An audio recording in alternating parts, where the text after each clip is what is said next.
testing, testing, 1, 2, 3, testing, testing, 1, 2, 3. And then the loudspeaker goes and you hear like this screeching sound, like, ah, when the sound is not tuned well. Have you ever thought what our words would mean when, because most of the time we say really beautiful words. Oh, like, oh, I thank you. You are so kind to me. I appreciate this. Maybe you criticize also in love. Not criticize, you correct in love. Like, yeah, I thank you for doing this, but it actually did not, I did not feel well when you say this to me. But most of the times it doesn't really go like this. Most of the time we find ourselves in outbursts. We just say things that we didn't mean to say them. It's only later, once they come out, we try to put them back in.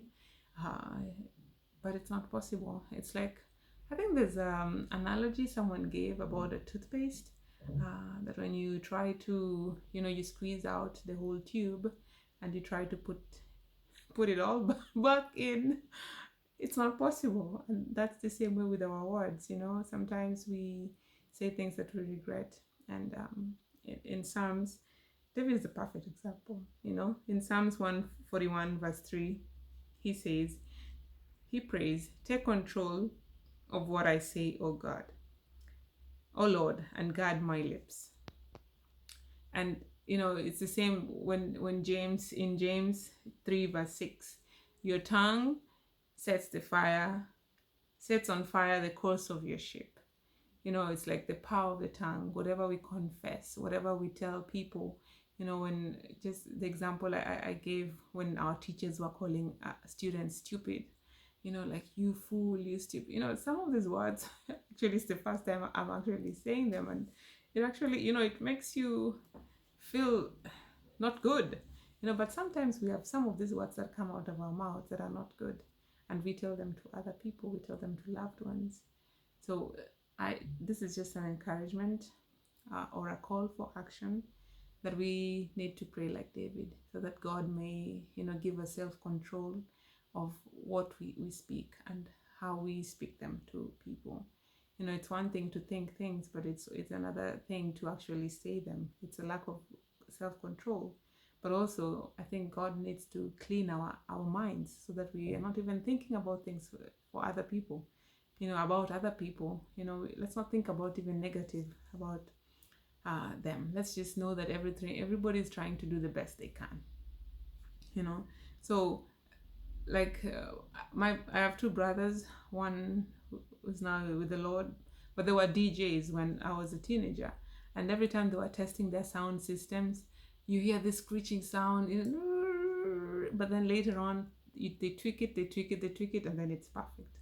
That's like with our mouths. We need God to tweak it until it's perfect, so that everything we say glorifies Him, everything we say builds character in other people, everything we say encourages people and doesn't bring them down. So we need to adjust our own sound system, also by praying about it, and also just self-control. Practice. I had one friend who told me, I asked her, what's your secret in marriage? And she said, counting up to 10. Like, when things happen, or the spouse says anything, or doesn't do anything, or forgot, or she asked him to do something, she just counts to 10 in her heart before she responds. And it actually helped, because most of the time you just want to, like, and last time, and this, you always do that. It's always demeaning words. So this counting up to 10 is a practice of self-control. Like, the coping mechanism you need to do. Maybe you need to tap yourself, so that you don't do this.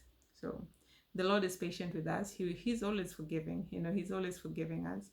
We just need to pray like David, like, Lord, take control of what I say, and guard my lips, so that I may be your mouth, actually, because we are the God's windows where His light shines to the world.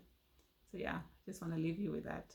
Let's take control of what comes out of our lips. God bless you. Bye bye.